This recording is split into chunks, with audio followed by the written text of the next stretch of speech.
मेरी और मेरी बहन की एक साथ दो सिस्टम अवेकन हुए। एक था क्लियर सिस्टम, जो स्टैमिना खर्च करके कुछ भी मिटा सकता था, और दूसरा था होड सिस्टम, जिसमें एक स्पेस था। एक बड़े भाई के तौर पर अपनी कमजोर बहन के फिक्र करते हुए मैंने क्लियर सिस्टम चुना, जो शरीर को थका देता था, और उसने होड सिस्टम चुना। किसे पता था कि एक हफ्ते बाद अपोक्लिप्स आ जाएगा। भयानक ठंड और जॉम्बी लहरों के बीच मैंने अपनी क्लियर सिस्टम के दम पर पागलों की तरह जॉम्बियों को मारा, और जल्द ही शहर का हीरो बन गया, जबकि मेरी बहन सिर्फ एक वेयरहाउस मैनेजर बनकर रह गई। एक ज़ॉम्बी हमले के दौरान जब मैं बुरी तरह घायल होकर ज़मीन पर गिर पड़ा और मुझे जान बचाने के लिए सप्लाइज की ज़रूरत थी, तब मैंने देखा कि मेरी बहन ने सेफ हाउस को अंदर से लॉक कर दिया था। उसने बड़ी बेरहमी से मुझे देखते हुए कहा, तुम ही क्यों हीरो बनो, और मैं सिर्फ एक वेयरहाउस मैनेजर बनकर क्यों ना हूं। जब मैंने दोबारा आंखें खोली तो मेरी बहन ने झपटकर क्लियर सिस्टम चुन लिया। मैं समझ गया कि वो भी रीबॉर्न हुई है। मुझे हंसी आ गई, क्योंकि उसे क्लियर सिस्टम की कीमत का अंदाजा ही नहीं था। इसे इस्तेमाल करने में बहुत ज़्यादा स्टैमिना खर्च होता है। मुझ जैसे तगड़े शरीर वाले इंसान को भी इसे इस्तेमाल करने के बाद ऐसी कमजोरी महसूस होती थी जैसे कोई बड़ी बीमारी हो गई हो। और उसके जैसी नाजुक लड़की जो एक पानी की बोतल का ढक्कन तक नहीं खोल सकती, इसे एक बार इस्तेमाल करके शायद 3 दिन तक बिस्तर से नहीं उठ पाएगी। आंखें खोलते ही मैंने अपनी बहन को कहते सुना, भाई, वो लाल वाला मुझे चाहिए। एक बच्चे की तरह जिसे अपना खिलौना छिन जाने का डर हो, उसने तेजी से अपना हाथ दाई ओर के क्लियर सिस्टम की तरफ बढ़ाया। जैसा ही उसकी उंगलियों ने लाल आइकन को छुआ, उसके चेहरे पर एक पागलपन भरी खुशी छा गई। इस जिंदगी में दुनिया का हीरो बनने की बारी मेरी है। फिर उसने पीछे मुड़कर मुझे देखा। उसकी आंखों में घमंड और नफरत साफ झलक रही थी। बेवकूफ भाई, तुम्हें तो पता भी नहीं है कि सबसे ताकतवर एबिलिटी मैंने ले ली है। इस जिंदगी में अब तुम मेरे सामने गिड़गिड़ाओगे। मैं आराम से उस छोड़े हुए होड सिस्टम की तरफ बढ़ा। जिंगचिंग, क्या तुम पक्का वही चुनना चाहती हो? वो थोड़ा कॉम्बैट टाइप का लग रहा है, बहुत मेहनत लगेगी। सिस्टम पाकर जिंगचिंग का घमंड 7वें आसमान पर था। उसने अपने बाल झटके और समझदार बनने का नाटक करते हुए कहा, भाई, मैंने सोच लिया है। बचपन से लेकर आज तक तुमने मेरी हिफाजत की है। इस बार मैं तुम्हें प्रोटेक्ट करूंगी। ये मारकाट और खून खराबे वाला गंदा काम मैं कर लूंगी। वो सुनहरा वाला शायद कोई स्टोरेज स्पेस है। तुम्हारे जैसे ध्यान रखने वाले इंसान के लिए वही ठीक रहेगा। तुम बस पीछे रहकर सप्लाई संभालना। मुझे प्रोटेक्ट करेगी? मैंने मन ही मन एक ठंडी मुस्कान दी। असल में तुम मुझे अपना टूर बनाना चाहती हो, ताकि जैसे पिछली जिंदगी में मैंने तुम्हारी रक्षा की, वैसे ही तुम मेरा सारा फायदा उठा सको। मैंने उसे नजरअंदाज किया और अपनी उंगली से सामने चमकते सुनहरे निशान को छुआ। पल भर में एक गर्म सुनहरी रोशनी ने मुझे घेर लिया। System bind successful. होस्ट जिंग बूफान। एबिलिटी इन्फिनिट होड सिस्टम लेवल 1। अपोक्लिप्स शुरू होने में 167 घंटे 59 मिनट बाकी हैं। उसी वक्त जिंगचिंग भी अपना सिस्टम बाइंड कर चुकी थी। वो बहुत एक्साइटेड थी। उसने हवा में अपना हाथ घुमाया और टेबल पर रखा क्रिस्टल का एस्ट्रे पलक झपकते ही गायब हो गया। जिंगचिंग का चेहरा सफेद पड़ गया। उसने अपनी छाती पकड़ी और जोर से सांस ली, लेकिन अगले ही पल उसके चेहरे पर जीत की खुशी थी। ये सच है, मुझे वो ताकत मिल गई है। उसने मेरी तरफ देखा। उसकी आंखों में अब पहले वाला प्यार और भरोसा नहीं था, बल्कि साफ घमंड झलक रहा था। भाई, मैं थोड़ी थक गई हूं, मेरे लिए एक गिलाई पानी लाओ। और हाँ, मॉम डैड का छोड़ा हुआ वो बैंक कार्ड भी मुझे दे दो। मुझे बाहर जाकर कुछ चीजें खरीदनी हैं। उसका अंदाज ऐसा था जैसे वो किसी नौकर को हुक्म दे रही हो। मैंने अपनी सगी बहन को घूर रहा था, वही बहन जिसने पिछली जिंदगी में मुझे मौत के मुंह में धकेल दिया था। मैंने धीरे से सिर्फ एक शब्द कहा, दफा हो जाओ। कमरे में सन्नाटा छा गया। जिंकिंग के चेहरे की मुस्कान गायब हो गई। उसे लगा जैसे उसने कुछ गलत सुन लिया हो, क्योंकि बचपन से लेकर आज तक मैंने उसकी हर जिद पूरी की थी। भाई, तुमने अभी क्या कहा? क्या तुम अभी भी मुझसे उस लाल सिस्टम को छीनने के लिए नाराज हो? लेकिन मैंने तो ये तुम्हें प्रोटेक्ट करने के लिए ही किया है ना। मैंने कहा, मेरे घर से बाहर निकल जाओ। मैं अपनी जगह से उठा और ऊपर से जिंकिंग को घूरते हुए बोला, और हाँ, ये मेरा घर है, प्रॉपर्टी पेपर्स पर मेरा नाम लिखा है। मैं तुम्हें 10 मिनट का वक्त देता हूं, अपना सामान पैक करो और यहां से दफा हो जाओ। क्या तुम पागल हो गए हो? जिंकिंग अब अपना नाटक और नहीं कर पाई। ये मॉम डैड का घर है, तुम मुझे कैसे निकाल सकते हो? और भूलना मत, अब मेरे पास सबसे ताकतवर एबिलिटी है। क्या तुम इसका मतलब समझते हो? अपोकलिप्स बस आने ही वाला है, और सिर्फ मैं तुम्हें बचा सकती हूँ। अगर तुम अभी मुझसे पंगा लोगे तो बाद में जब मेरे सामने गिड़गिड़ाओगे तो मैं तुम्हारी कोई मदद नहीं करूंगी। उसे खुद पर बहुत ज्यादा कॉन्फिडेंस था। उसे लगा कि मैं पिछली जिंदगी की तरह उसके तलवे चाटूंगा। मैं मुस्कुराते हुए धीरे धीरे जिंकिंग की तरफ बढ़ा और उसे पीछे धकेलते हुए दीवार से लगा दिया। सबसे ताकतवर एबिलिटी? मैंने पूरी ताकत से उसके कान के पास दीवार पर एक मुक्का मारा। एक जोरदार आवाज के साथ जिंकिंग डर के मारे चीख पड़ी और अपना सिर पकड़कर नीचे बैठ गई। तुम्हारी ये बकवास एबिलिटी सिर्फ तुम्हारे इन फटे पुराने कपड़ों को गायब कर सकती है। क्या तुम भूल गई हो कि तुम्हारी एबिलिटी सिर्फ चीजों को क्लियर कर सकती है, वो खाना पैदा नहीं कर सकती। 7 दिन बाद टेम्परेचर -60 डिग्री हो जाएगा। अगर तुम्हारे पास खाने और पहनने को कुछ नहीं होगा तो चाहे तुम पूरी बिल्डिंग को गायब कर दो, तुम ठंड और भूख से तड़प तड़प कर मरोगी। जिंकिंग का पूरा शरीर कांप उठा। उसने सच में इस बात पर ध्यान नहीं दिया था, लेकिन उसने तुरंत अपनी गर्दन अकड़ाकर चिल्लाते हुए कहा, तो क्या हुआ, मैं दूसरों से छीन लूंगी। जो मुझे सप्लाईज नहीं देगा मैं उसे ही गायब कर दूंगी। और तुम अपने इस बेकार से वेयरहाउस को लेकर क्या करोगे? उस वक्त भी तुम्हें मेरी ही मदद लेनी पड़ेगी, है ना? मैंने कहा, तो फिर बेस्ट ऑफ लक। मुझे उसके साथ और बकवास नहीं करनी थी। मैं दरवाजे की तरफ गया और उसे खोल दिया। अब तुरंत यहां से दफा हो जाओ, वरना मैं सिक्योरिटी गार्ड्स को बुलाकर तुम्हें धक्के मारकर बाहर निकाल दूंगा। भूलना मत, अभी भी दुनिया में कानून जिंदा है। अगर तुम मेरे घर में जबरदस्ती घुसी रही तो मैं पुलिस को कॉल कर सकता हूं। जिंकिंग ने मेरी सख्त पीठ को घूर कर देखा। उसकी आंखों से नफरत छलक रही थी। बहुत खूब, अगर तुम इतने ही पत्थर दिल हो तो मुझे भी मत कोसना। जब अपोकलिप्स आएगा तब मैं भी देखूंगी कि तुम अपने उस कूड़े के ढेर के साथ मेरे सामने कैसे भीख मांगते हो। जिंग बुफान, बाद में पछताना मत। जिंकिंग दौड़कर कमरे में गई, गुस्से में अपने सूटकेस में कुछ कपड़े और गहने ठूसे और अपना सूटकेस घसीटते हुए तेजी से दरवाजे से बाहर निकल गई। जाने से पहले उसने मुझे एक जहरीली नजर से देखा। इस जिंदगी में मैं तुम्हें कुत्ते की तरह अपने सामने मरते हुए देखूंगी। दरवाजा जोर से बंद हुआ। मैं दरवाजे से टेक लगाकर खड़ा हो गया और मैंने एक लंबी सांस छोड़ी। पहला स्टेप पूरा हुआ। इस आस्तीन के सांप से छुटकारा पाकर अब मैं खुलकर अपनी तैयारी कर सकता हूं। मैंने अपना फोन निकाला और टाइम देखा। 15 जनवरी 2026 सुबह के 10 बजे। अपोकलिप्स आने में अभी पूरे 7 दिन बाकी थे। मैंने अपने 8 मिलियन वाले घर को इंटरनेट पर बेचने के लिए डाल दिया। 20% डिस्काउंट पर इसे तुरंत बेचने और अपने पेरेंट्स की विरासत को मिलाकर मेरे पास करीब 11 मिलियन हो गए। एक ऐसा डूम्सडे बंकर बनाने के लिए जो -70 डिग्री की ठंड और ज़ोंबी की लहरों को झेल सके, और एक इंसान की कई पीढ़ियों तक चलने वाली सप्लाईज जमा करने के लिए ये पैसा ऊंट के मुंह में जीरे के बराबर था। इसके बाद मैंने बैंक को कॉल किया और अपनी कंपनी के शेयर्स और अपना घर सब गिरवी रख दिया। मैंने कुछ प्राइवेट लोन वालों को भी कॉल किया और फिर सारे ऑनलाइन लोन प्लेटफॉर्म्स और क्रेडिट कार्ड्स को पूरी तरह खाली कर दिया। मैं एक पागल जुआरी की तरह बन चुका था। बस एक ही दोपहर में मेरे पास मौजूद कैश 16 मिलियन तक पहुंच गया। बैंक कार्ड में वो चक्कर में डाल देने वाला अमाउंट देखकर मुझे कोई खुशी नहीं हुई, बल्कि मेरे दिमाग में बस एक ही अर्जेंसी थी। पैसे सिर्फ कागज के टुकड़े हैं जब तक कि उन्हें सप्लाईज में न बदल दिया जाए। मैं अपनी वो एसयूवी चलाते हुए सीधा शहर के बाहरी इलाके की तरफ निकल पड़ा, जिसे मैं अभी तक बेच नहीं पाया था। मेरा टारगेट एकदम क्लियर था, शहर के पश्चिमी छोर पर मौजूद abandoned cold chain logistics park. वो कभी पूरे शहर का सबसे बड़ा कोल्ड स्टोरेज बेस हुआ करता था, लेकिन उसका मालिक सारा पैसा लेकर भाग गया और वो जगह वीरान हो गई।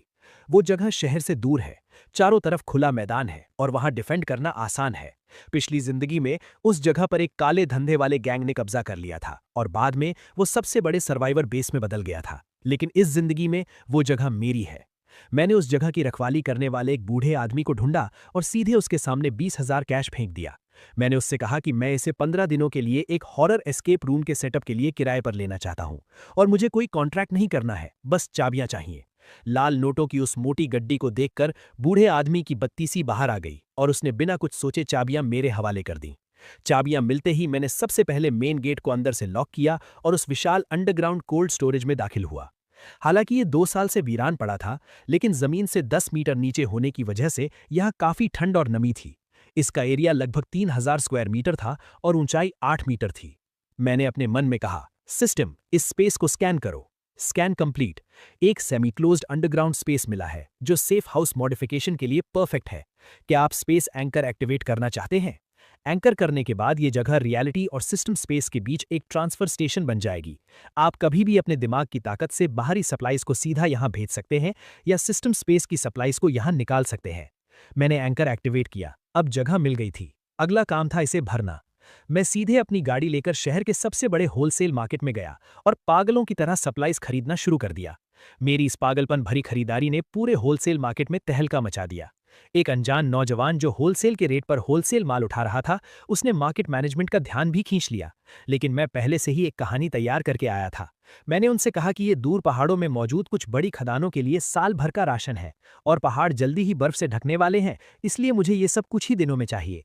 आज के पैसे वाले जमाने में अगर तुम्हारे पास पैसा है तो चाहे तुम्हारा बहाना कितना भी बेतुका क्यों ना हो, लोग खुद ही उसे सच मान लेते हैं।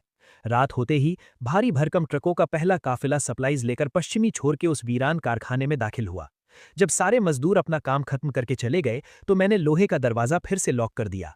वो विशाल कोल्ड स्टोरेज अब सप्लाईज के छोटे छोटे पहाड़ों से भर चुका था। मैं 5 मीटर ऊंचे चावलों के पहाड़ के सामने गया। मैंने अपना हाथ उठाया, अपनी हथेली सबसे नीचे वाली चावल की बोरी पर रखी और कहा, स्टोर।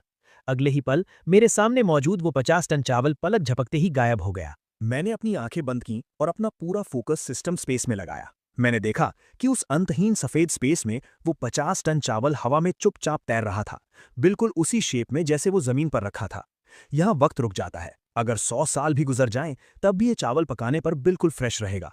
मुझे अपने अंदर से एक गहरी खुशी महसूस हुई। हर चीज को अपने कब्जे में रखने और सब कुछ कंट्रोल करने का यह एहसास वाकई नशा है।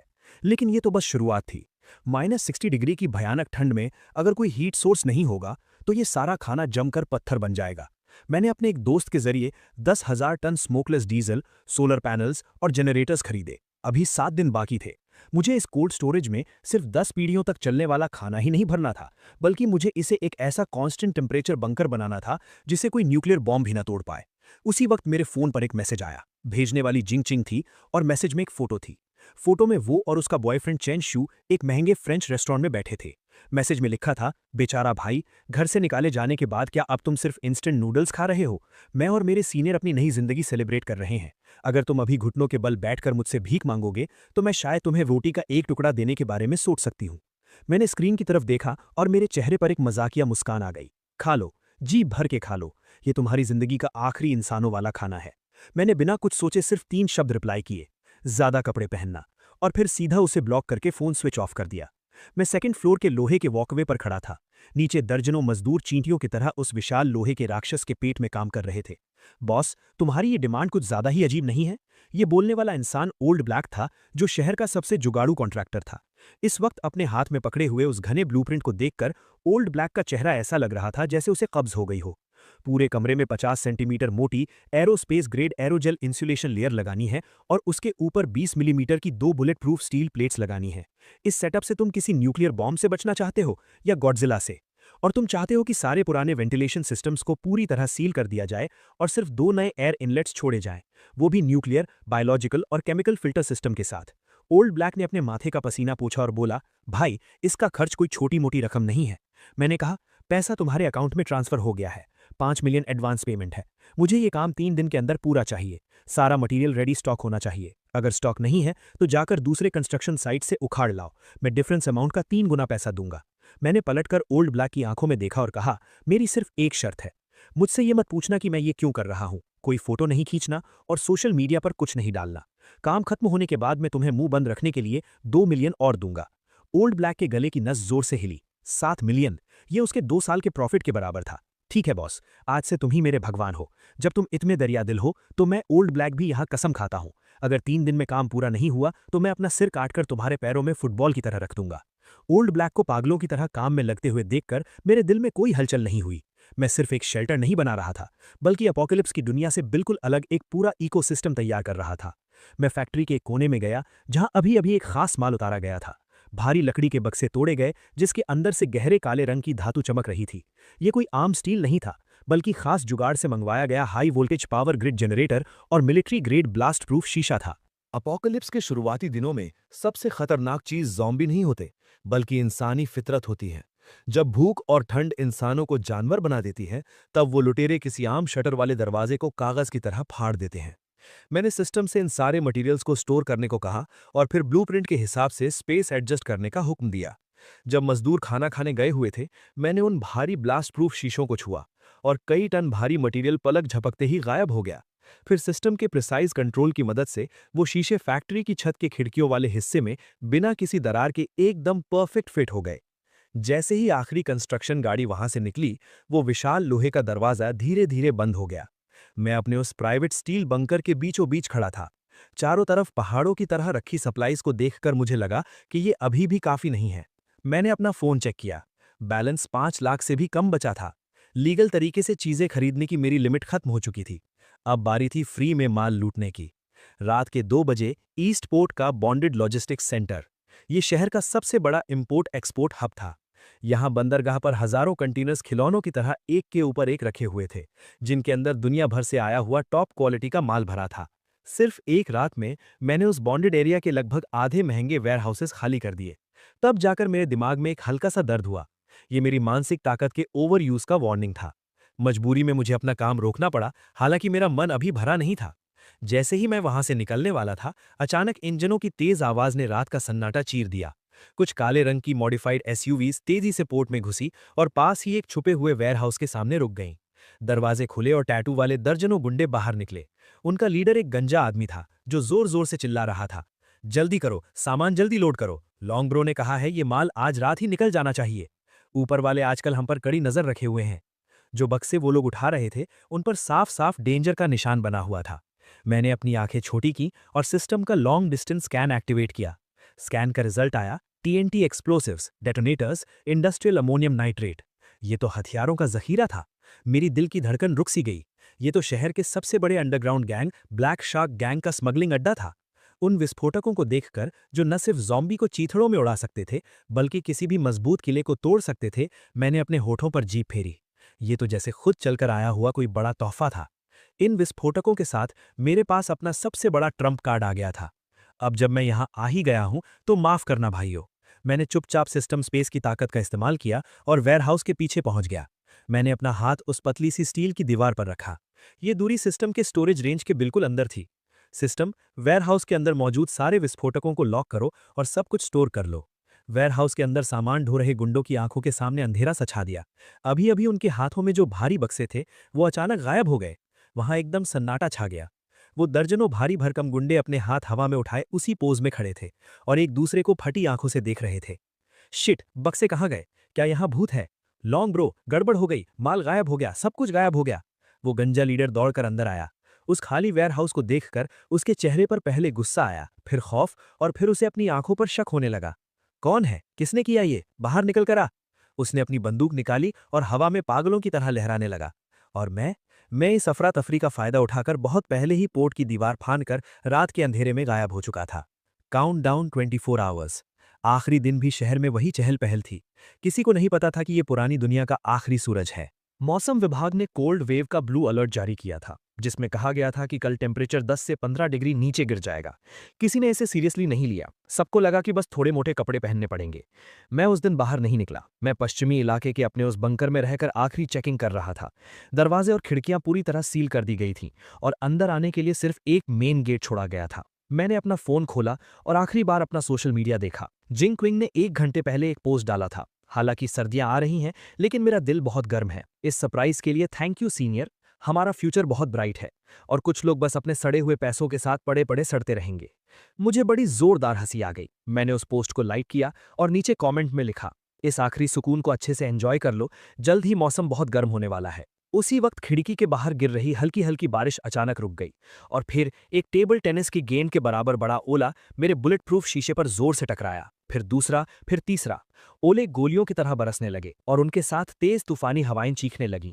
टेम्परेचर एकदम से जमीन पर आ गिरा। मेरे फोन की स्क्रीन पर एक इमरजेंसी न्यूज फ्लैश हुई। एक बेहद खतरनाक पोलर वोटेक्स की वजह से पूरी दुनिया का टेम्परेचर अगले 3 घंटों में 50 डिग्री नीचे गिर जाएगा। सभी नागरिकों से अपील है कि वो तुरंत अपने घर लौट जाएं। तुरंत अपने घर लौट जाएं। ये कोई ड्रिल नहीं है। अपोकलिप्स शुरू हुए अभी बस 10 मिनट ही हुए थे और बाहर की दुनिया का रंग पूरी तरह बदल चुका था। पलक झपकते ही सड़कों पर काली बर्फ की एक मोटी परत जम गई। दर्जनों गाड़ियां आपस में टकराईं और उनमें आग लग गई। लेकिन इससे पहले कि आग फैल पाती, उस भयानक ठंड ने उसे वहीं दबा दिया और वो आग एक अजीब सी जमी हुई हालत में बदल गई। गाड़ियों में फंसे लोग दहशत में दरवाजे खोलकर भागना चाहते थे, लेकिन दरवाजे बर्फ से जाम हो चुके थे। कुछ लोग खिड़कियां तोड़कर बाहर निकले, लेकिन बाहर की हवा को छूते ही ऐसा लगा जैसे उनके शरीर की सारी गर्मी निचोड़ ली गई हो। उनकी हरकतें तुरंत सुन्न पड़ गईं। उनके चेहरों पर दहशत का वो भाव जम गया और वो जिंदा बर्फ के पुतलों में बदल गए। अंदर के थर्मामीटर से पता चल रहा था कि बाहर का टेम्परेचर -30 डिग्री से भी नीचे जा चुका है और अभी भी हर मिनट 1 डिग्री की रफ्तार से गिर रहा है, जबकि मेरे सेफ हाउस के अंदर का टेम्परेचर 24 डिग्री पर सेट था। मैंने अपना जैकेट उतारा और सिर्फ एक पतली सी टी-शर्ट पहनकर बैठ गया। मैंने एकदम सही पके हुए वैग्यू बीफ का एक टुकड़ा अपने मुंह में डाला। आहा, सुकून। उसी समय शहर के बीचों बीच एक महंगे अपार्टमेंट में बहुत ठंड है। ये क्या हो रहा है? हीटर क्यों बंद हो गया? जिंग क्विंग अपनी नई खरीदी हुई कश्मीरी रजाई ओढ़े हुए थी, फिर भी वो ठंड से कांप रही थी। अभी अभी पूरे सोसाइटी का हीटिंग सिस्टम पाइप फटने की वजह से ठप हो गया था। कमरे का टेम्परेचर -5 डिग्री तक गिर चुका था। हालांकि ये अभी जानलेवा नहीं था, लेकिन लाड़ प्यार में पली बढ़ी जिंग क्विंग के लिए ये किसी नर्क से कम नहीं था। सीनियर, जल्दी कुछ सोचो, हम ठंड से मर जाएंगे। उसने अपने बगल में बैठे चेंगशू को धक्का दिया। चेंगशू की भी ठंड से हालत खराब थी। वो पागलों की तरह सारे कपड़े अपने ऊपर लाद रहा था। चुप रहो, मेरी भी हालत खराब है। ये मनहूस मौसम अचानक कैसे बदल गया? जल्दी ढूंढो, क्या कोई हीट पैच बचा है? सारे हीट पैचेस उस बक्से में हैं। जिन क्विंग ने कोने की तरफ इशारा किया। दोनों ने पागलों की तरह ढूंढना शुरू किया, लेकिन उन्हें सिर्फ 10 से भी कम हीट पैचेस मिले। ये रात काटने के लिए बिल्कुल भी काफी नहीं थे। हाँ, तुम्हारा भाई तो अमीर है ना, वो पक्का किसी बड़े होटल में होगा या उसने कोई हीटिंग इक्विपमेंट खरीदा होगा। जल्दी उसे कॉल करो। जिंग क्विंग को जैसे डूबते को तिनके का सहारा मिल गया। उसने कांपते हाथों से फोन उठाया और मेरा नंबर डायल किया। Sorry, the number you are dialing is currently switched off. Shit. जीन किंग ने गुस्से में फोन सोफे पर पटक दिया। इस कमीने की आज फोन बंद करने की हिम्मत कैसे हुई? शांत हो जाओ, शांत हो जाओ। चेनशू की आंखें चमकी। मुझे याद आया, कुछ दिन पहले मैंने तुम्हारे भाई को साउथ सिटी होलसेल मार्केट में देखा था। मैं काफी दूर था, लेकिन मैंने उसे बार बार ये कहते सुना कि पश्चिमी छोर पर एक फैक्ट्री है। वहां सच में एक वीरान फैक्ट्री है। ऐसे मौसम में वो पक्का वहीं छिपा होगा। हम उसे ढूंढने चलते हैं। बाहर इतनी भयानक बर्फबारी हो रही है। जिंग किंग ने खिड़की के बाहर उस डरावने तूफान को देखा और पीछे हट गई।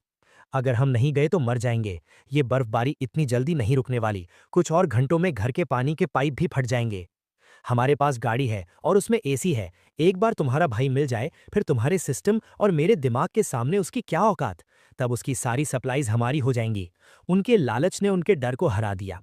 दोनों ने अपने ऊपर सारे कपड़े लाद लिए और किसी तरह लड़खड़ाते हुए नीचे जाकर गाड़ी में बैठ गए। गाड़ी स्टार्ट हुई और जैसे ही अंदर गर्म हवा आई, दोनों ने राहत की सांस ली। चलो, पश्चिमी इलाके की तरफ चलते हैं। जिंग किंग की आंखों में एक बेरहमी भरी चमक आ गई। एक बार मुझे जिंग बुफान मिल जाए तो मैं उसे बर्फ में घुटनों के बल बिठाऊंगी और उससे माफी मंगवाऊंगी, ताकि मैं उसकी पहले वाली बदतमीजी के लिए उसे माफ कर सकूं। और उधर पश्चिमी इलाके में मैं अपने मॉनिटरिंग स्क्रीन के एक कोने को घूर रहा था। वहां कुछ आवारा कुत्ते एक दूसरे से चिपककर ठंड से कांप रहे थे। अचानक उनमें से एक कुत्ते का शरीर जोर जोर से झटके खाने लगा। उसकी आंखें पल भर में खून की तरह लाल हो गईं और एक खौफनाक गैर इंसानी चीख उस वीरान जगह पर गूंज उठी। उस म्यूटेटेड ज़ॉम्बी कुत्ते ने अपने ही साथी पर हमला कर दिया। बर्फ पर खून के फवारे छूट पड़े, जो तुरंत लाल बर्फ के टुकड़ों में जम गए। ये कोई आम वायरस नहीं था, ये एक्सट्रीम कोल्ड ज़ॉम्बी वायरस था। इन्हें ठंड से डर नहीं लगता, बल्कि जितनी ज्यादा ठंड होती है, ये उतने ही ज्यादा खतरनाक हो जाते हैं। मैंने अपने चॉपस्टिक्स नीचे रखे, तो आखिरकार ये शुरू हो ही गया।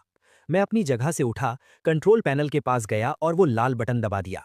Level 1 combat defence mode activated. Factory के बाहर मौजूद फर्स्ट लाइन ऑफ डिफेंस के हाई वोल्टेज ग्रिड में बिजली दौड़ गई।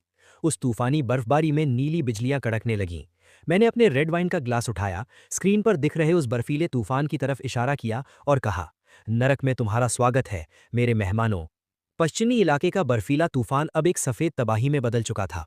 सामने 5 मीटर तक भी कुछ दिखाई नहीं दे रहा था। एक सफेद BMW X5 किसी पियक्कड़ की तरह उस सड़क पर रेंग रही थी, जहां पहले से ही आधा मीटर बर्फ जम चुकी थी।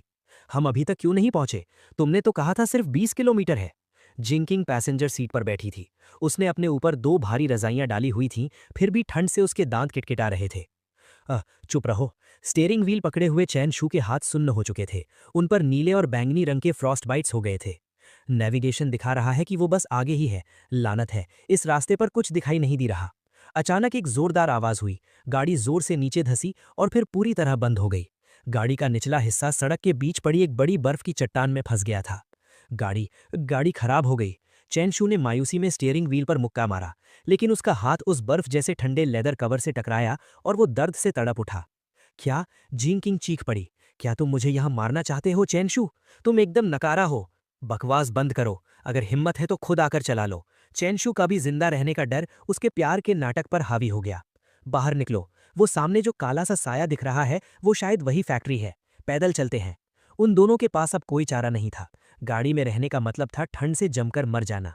उन्होंने अपनी रजाइयां कसकर लपेटीं और 2 बेवकूफ पेंगुइन की तरह लड़खड़ाते हुए उस बर्फीले तूफान में उतर गए। जिंगचिंग को लग रहा था जैसे उसके फेफड़े ठंड से फट जाएंगे। हर एक सांस मौत जैसी लग रही थी। सिर्फ 500 मीटर का रास्ता, जो आम दिनों में कुछ मिनटों का होता था, उसे पार करने में उन्हें पूरे आधे घंटे लग गए। जब वो लोहे के राक्षस जैसी फैक्ट्री उनके सामने आई, तो वो दोनों लगभग घुटनों के बल रेंगते हुए मेन गेट तक पहुंचे। लेकिन सामने का नजारा देखकर वो सुन्न रह गए। ये कोई वीरान फैक्ट्री कहां से है? ये तो साफ साफ एक स्टील बंकर था। पुरानी लाल ईंटों की दीवारों को पूरी तरह से सिल्वर ग्रे धातु की मोटी चादरों से ढक दिया गया था। जिंगचिंग दौड़कर उस विशाल स्टील गेट के पास गई और पागलों की तरह दरवाजा पीटने लगी। जिंग बुफान, मुझे पता है तुम अंदर हो, दरवाजा खोलो। भाई, मैं किंगचिंग हूं, मैं ठंड से मर रही हूं, जल्दी दरवाजा खोलो और मुझे अंदर आने दो। जिंग बुफान, मैं चेंशू हूं, हम तुम्हारे अपने हैं, तुम हमें ऐसे मरने के लिए कैसे छोड़ सकते हो? दोनों पूरी ताकत से चिल्ला रहे थे, लेकिन उनकी आवाज उस तूफान में तुरंत गायब हो गई। अंदर मैं एक बड़े से लेदर सोफा पर बैठा था और मेरे सामने एक पूरी दीवार मॉनिटरिंग स्क्रीन से भरी थी। स्क्रीन पर 2 धुंधले लाल थर्मल इमेजिंग साए दरवाजे से चिपके हुए थे, बिल्कुल 2 लाचार मक्खियों की तरह। मेरे हाथ में लफाइट वाइन का एक गिलास था जिसे मैं हल्के हल्के हिला रहा था। पास ही रखे एक छोटे तांबे के बर्तन में लाल तेल उबल रहा था, जिसमें से पागल कर देने वाली मसालेदार खुशबू आ रही थी। मैंने कहा, सिस्टम, बाहर का स्पीकर ऑन करो। बाहर के स्पीकर से बिजली की एक हल्की सी आवाज आई जिससे वो दोनों चौंक गए, और फिर उस तूफान में एक सुस्त, शांत और हल्की मुस्कान से भरी आवाज गूंजी। कौन है? आधी रात को दूसरों को परेशान करना जुर्म है क्या, तुम्हें नहीं पता? ये आवाज सुनते ही जिंगचिंग की आंखों से आंसू छलक पड़े। भाई, मैं हूं, तुम्हारी बहन, जल्दी दरवाजा खोलो, बाहर बहुत ठंड है, हम मरने वाले हैं। मेरी बहन? मेरी आवाज बहुत शांत थी, और फिर चबाने की आवाज के साथ मैंने कहा, यार ये डक इंटेस्टाइन का सूप थोड़ा ज्यादा पक गया है। हाँ, तो तुमने क्या कहा, तुम कौन हो? बाहर खड़ी जिंगचिंग की जैसे सांस ही रुक गई। मैं बाहर एक कुत्ते की तरह ठंड से मर रही हूं और तुम अंदर हॉट पॉट खा रहे हो, वो भी डक इंटेस्टाइन के साथ।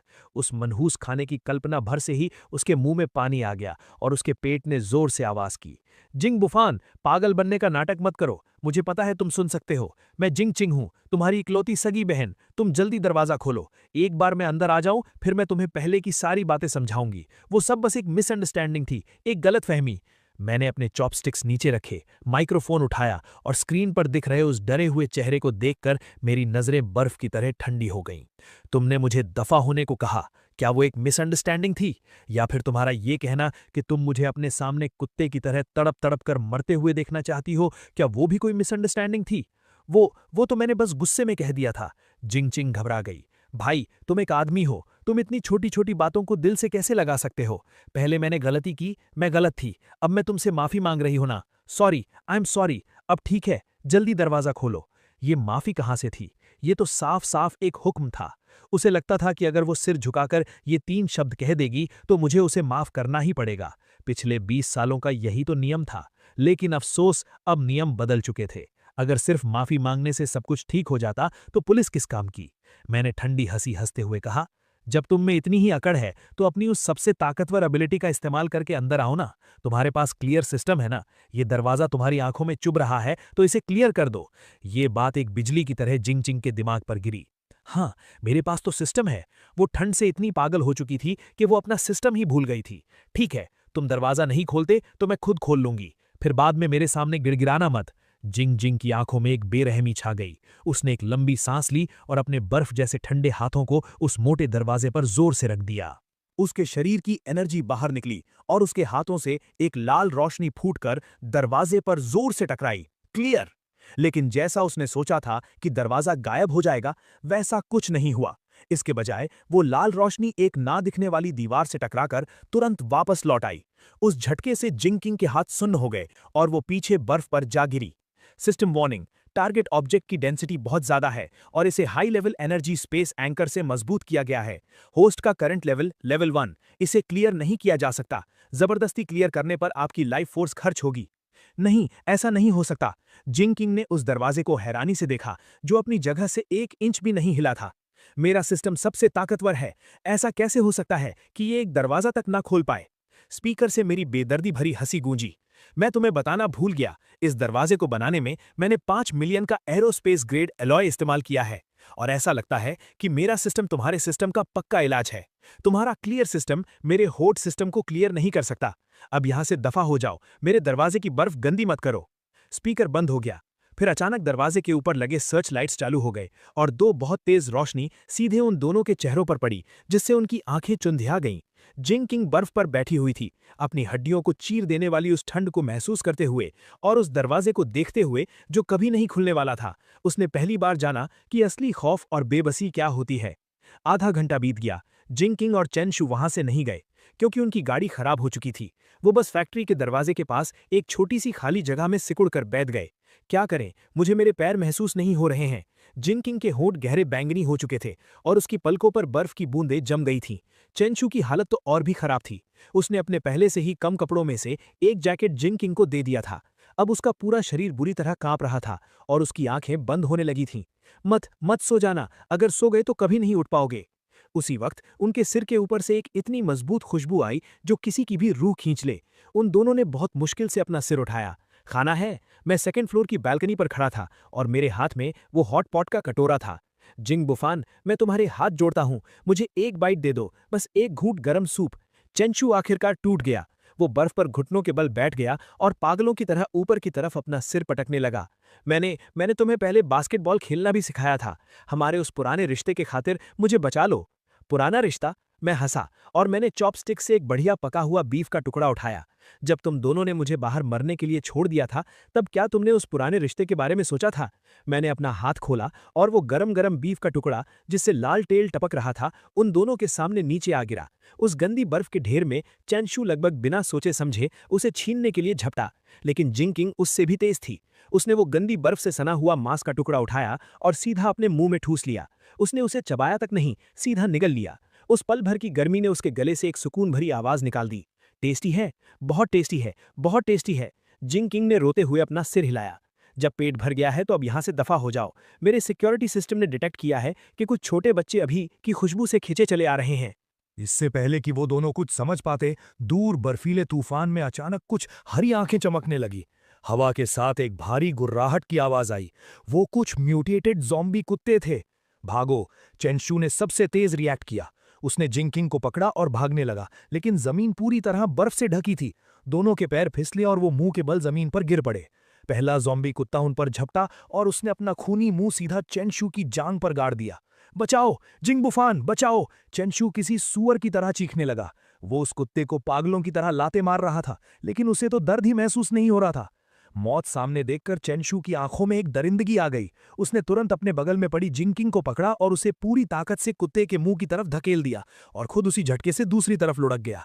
सीनियर, तुम ये क्या कर रहे हो? जिंकिंग दहशत में चीख पड़ी। वो देख रही थी कि वो बदबूदार बड़ा सा मुंह बस उसकी गर्दन काटने ही वाला है।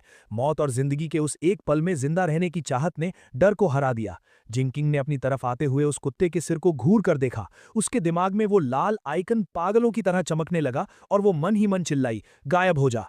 क्लियर!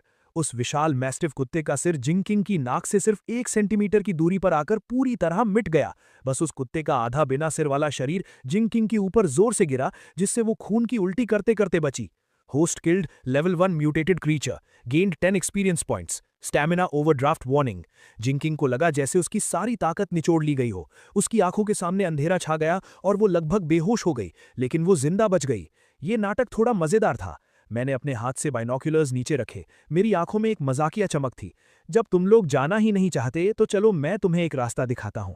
मेरी आवाज फिर से गूंजी, किसी शैतान के बहकावे की तरह। यहां से ईस्ट की तरफ 200 मीटर जाओ, वहां एक गार्ड हाउस है। वो पहले यहां के सिक्योरिटी गार्ड का कमरा हुआ करता था। हालांकि उसके शीशे टूटे हुए हैं, लेकिन फिर भी छुपने की जगह है। आज रात जिंदा बचने का वही तुम्हारा इकलौता मौका है। इतना कहकर खिड़की पूरी तरह से बंद हो गई। पीछे रह गए अंधेरे में कांपते हुए वो 2 लोग और उनके चारों तरफ बढ़ती हुई वो हरी आंखें। गार्ड हाउस की तरफ चलो। जिंकिंग ने अपने ऊपर से कुत्ते की लाश को हटाया और लड़खड़ाते हुए खड़ी हो गई। उसने चेंशू की तरफ एक बार भी नहीं देखा। उस धक्के को वो हमेशा याद रखने वाली थी। ज़ॉम्बी कुत्तों के झुंड से घिरने से बस 1 सेकंड पहले वो दोनों रेंगते गिरते पड़ते उस टूटे फूटे गार्ड हाउस की तरफ भागे। गार्ड हाउस बहुत छोटा था और चारों तरफ से हवा आ रही थी। दोनों ने किसी तरह टूटी फूटी लकड़ियों और पुराने अखबारों से खिड़कियों को बंद किया और धूल भरी जमीन पर गिरकर जोर जोर से सांसें लेने लगे। किंग, तुम ठीक तो हो? चेंशू ने आगे बढ़कर जिंकिंग का हाथ पकड़ना चाहा। उसके चेहरे पर एक झूठी मक्खन लगाने वाली मुस्कान थी। मैं उस कुत्ते को धक्का दे रहा था, तुम्हें नहीं, गलत मत समझना। दूर हटो! जिंकिंग ने बेरहमी से उसका हाथ झटक दिया। अभी जो कुछ हुआ उसके बाद उस मासूम लड़की का नकाब हमेशा के लिए टूट चुका था और अब उसका मतलबी और खूंखार असली चेहरा सामने आ गया था। ये मत सोचना कि मुझे पता नहीं है कि तुम क्या सोच रहे हो चेंशू।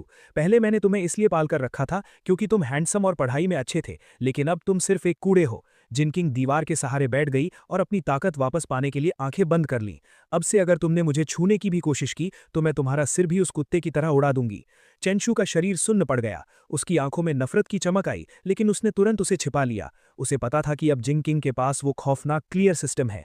उसे मारना जिंगकिंग के लिए चुटकी का काम था। वो सिर्फ बर्दाश्त कर सकता था। और उधर 200 मीटर दूर सेफ हाउस के बेसमेंट में मैं कांस्टेंट टेम्परेचर वाले मसाज बाथटब में लेटा हुआ था और मेरे हाथ में एक टैबलेट था। हालांकि पब्लिक इंटरनेट बंद हो चुका था, लेकिन मेरे लगाए हुए मिलिट्री ग्रेड सैटेलाइट रिसीवर में अभी भी पूरी दुनिया के सिग्नल्स आ रहे थे। स्क्रीन पर दुनिया भर की न्यूज़ स्क्रॉल हो रही थीं। China, region emergency notice. सरकार ने highest level emergency plan activate कर दिया है। सभी ऑफिशियल शेल्टर खोल दिए गए हैं। सभी बचे हुए लोग अपने नज़दीकी शेल्टर में जाएं। इस शहर के शेल्टर की लोकेशन है east city sports centre, shelter number 7। मैंने इस लोकेशन को देखा। पिछली जिंदगी में ये सच में शुरुआत का सबसे बड़ा ऑफिशियल बेस था, लेकिन बहुत ज़्यादा लोगों के होने की वजह से सप्लाईज बहुत तेज़ी से खत्म हुई और ख़राब मैनेजमेंट की वजह से 1 महीने के अंदर ही वहाँ वो मशहूर फूड राइट हुआ था जिसमें हज़ारों लोग मारे गए थे। ऐसा लगता है कि इतिहास बदला नहीं है। मैंने न्यूज़ बंद की और सिस्टम इंटरफेस खोला।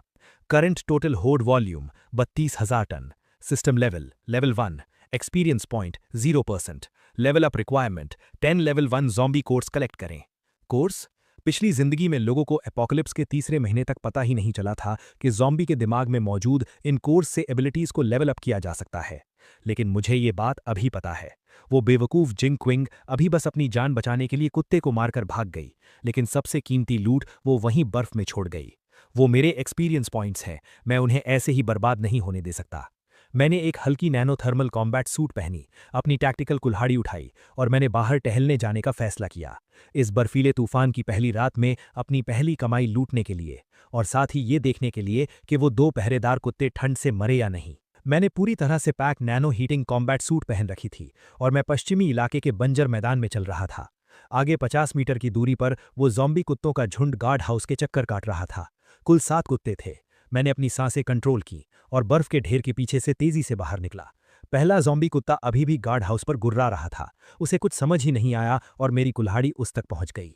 एक भारी आवाज़ के साथ मेरी टैक्टिकल कुल्हाड़ी ने उसके सख्त सिर को फाड़ दिया। Killed level 1 zombie dog, experience +10। इस आवाज़ ने तुरंत बाकी 6 खूंखार कुत्तों को चौंका दिया। सबसे बड़ा ज़ॉम्बी मैस्टिफ, जो उनका लीडर था, उसने झटके से अपना सिर मोड़ा। खौफनाक रोशनी से चमकती उसकी आंखों ने मुझे घूर कर देखा। उसने अपने पिछले पैरों से धक्का दिया और उसका भारी भरकम शरीर किसी टैंक की तरह मेरी तरफ टकराने के लिए दौड़ा। जब वो मुझसे सिर्फ आधा मीटर दूर था, मैंने अपना बायां हाथ उस मैस्टिफ के पैरों के नीचे की जमीन की तरफ किया। स्टोर। उसी पल उस कुत्ते के नीचे की 2 मीटर चौड़ी बर्फ और जमीन पलक झपकते ही गायब हो गई। उस मैस्टिफ के नीचे की जमीन खिसक गई और वो सीधा उस गड्ढे में जा गिरा। अगर तुम्हें बर्फ पसंद है तो ये लो मौत। मैं तुरंत उसके पीछे उस गहरे गड्ढे में कूद गया। मेरे हाथों में मौजूद टैक्टिकल कुल्हाड़ी हवा में लहर की तरह घूमी। कुल्हाड़ी का ब्लेड सीधे उस मैस्टिफ की कमजोर गर्दन पर जा लगा और एक खौफनाक कुत्ते का सिर कटकर जमीन पर गिर गया। Killed level 1 zombie dog, experience +10। ये बाहर आ गया। मेरे दिल में एक खुशी दौड़ गई। मैंने नीचे बैठकर अपनी घिन को दबाते हुए उस मैस्टिफ के सिर के अंदर हाथ डाला। जल्द ही मैंने एक नाखून के आकार का क्रिस्टल बाहर निकाला, जिसमें से एक हल्की लाल रोशनी चमक रही थी। यही है इस एपोकलिप्स की सबसे कीमती करेंसी। कोर्स ज़ॉम्बी की ताकत का सोर्स है और इंसानों के एवोल्यूशन की चाबी भी। गड्ढे के ऊपर बचे हुए 5 ज़ॉम्बी कुत्ते अभी भी जोर जोर से भौंक रहे थे, लेकिन वो गड्ढे के डर से नीचे नहीं आ रहे थे। मैंने अपना सिर उठाया और मेरे चेहरे पर एक बेरहम मुस्कान थी। घबराओ मत, एक एक करके आओ, तुम सब मेरे एक्सपीरियंस पॉइंट्स हो, मैंने दिमाग में सोचा और अपने स्पेस से एक मॉडिफाइड नेल गन बाहर निकाली। अगले 5 मिनट तक मैं गड्ढे के अंदर खड़ा होकर निशाना लगाता रहा, जैसे कोई टारगेट प्रैक्टिस हो। लड़ाई खत्म होने के बाद मैं गहरे गड्ढे से बाहर निकला। मैंने सारी लाशों को चेक किया। किस्मत अच्छी थी, उन 7 कुत्तों ने मिलकर मुझे 3 कोर्स दिए। सिस्टम एक्सपीरियंस बार अब 45% तक पहुंच चुका था। कोर्स को सिस्टम स्पेस में फेंककर मैं गार्ड हाउस की तरफ बढ़ा। अंदर कोई नहीं था, बस बिखरे हुए पैरों के निशान थे और दीवार पर नाखूनों से खुरचकर लिखी एक लाइन थी, जिंग बुफान, तुम इंतजार करना। लगता है इनमें जिंदा रहने की काफी तड़प है। मैंने हिकारत भरी हंसी हंसी। मुझे कोई डर नहीं था कि ये 2 कीड़े कुछ बड़ा उखाड़ लेंगे। इस अपोकलिप्स में जिंदा रहना अक्सर मरने से ज्यादा दर्दनाक होता है, खासकर उन 2 लोगों के लिए जो खुद को बहुत ऊंचा समझते हैं, लेकिन जिनकी किस्मत कागज से भी पतली है। जब वो ऑफिशियल शेल्टर चले ही गए हैं, तो अब वहां की उन आशीर्वाद वाली जिंदगी का मजा लें। असल नर्क तो वही जगह है। मैं मुड़ा और मेरा साया उस बर्फीले तूफान में गायब हो गया। इस बार बाहर निकलने से मुझे सिर्फ अपनी कॉम्बैट पावर का ही अंदाजा नहीं हुआ, बल्कि एक बात और पक्की हो गई। इस दुनिया में जहां सारे नियम टूट चुके हैं, जब तक मेरे पास ताकत है, ये जगह मेरे लिए एक प्लेग्राउंड है। और मेरा अगला टारगेट शहर के बीचों बीच मौजूद फर्स्ट पीपल्स हॉस्पिटल था। वहां सिर्फ ज़ॉम्बी ही नहीं है, बल्कि वो एंटीवायरस सिरम भी है जिसकी मुझे बहुत ज़रूरत है। सिरम ज़ॉम्बी वायरस का इलाज तो नहीं कर सकता, लेकिन शुरुआती दिनों में आम बुखार और इन्फेक्शंस को ठीक करने के लिए ये बहुत ज़रूरी है। उसी दौरान ईस्ट सिटी स्पोर्ट्स सेंटर को एक टेम्पररी शेल्टर में बदल दिया गया था। हजारों बचे हुए लोग दरवाजे पर भीड़ लगाए खड़े थे। रोने की आवाज़ें, गालियां और मदद की पुकारें सब एक में मिल गई थीं। हथियारों से लैस सिपाही बहुत तनाव में ऑर्डर मेंटेन कर रहे थे। लाइन में खड़े रहो, अपना टेम्परेचर चेक करवाओ, जिनके शरीर पर घाव हैं उन्हें तुरंत अलग करो। सप्लाईज लिमिट में है, हर इंसान को दिन में सिर्फ एक कटोरी दलिया मिलेगा। जिन्हें पेट भर खाना चाहिए वो सर्च एंड रेस्क्यू टीम में ज्वाइन करने के लिए नाम लिखवाएं। जिंग किंग और चैन यू भीड़ में बुरी हालत में खड़े थे। रुको, क्या कर रहे हो तुम दोनों? एक सिपाही ने उन दोनों को लाइन तोड़ने से रोका। मैं एक अवेकनर हूं, मैं एक अवेकनर हूं। जिंग किंग को जैसे डूबते को तिनके का सहारा मिल गया। वो पागलों की तरह अपने हाथ हिलाने लगी और चिल्लाई, मेरे पास एबिलिटी है, मैं स्पेशल हूं, मुझे अंदर जाने दो, मुझे तुम्हारे कमांडर से मिलना है। अवेकनर? सिपाही हैरान रह गया। हालांकि ऊपर से ऑर्डर आया था कि स्पेशल एबिलिटीज वाले लोगों को अलग से छांटा जाए, लेकिन पिछले कुछ दिनों में बहुत सारे लोग झूठ बोलकर आने लगे थे। साबित करो, सिपाही ने रूखेपन से कहा। जिंग किंग ने गहरी सांस ली। अपनी कमजोरी और भूख से हो रहे चक्कर को बर्दाश्त करते हुए उसने सड़क के किनारे रखे एक भारी भरकम बैरिकेड पत्थर की तरफ अपना हाथ बढ़ाया। गायब हो जा।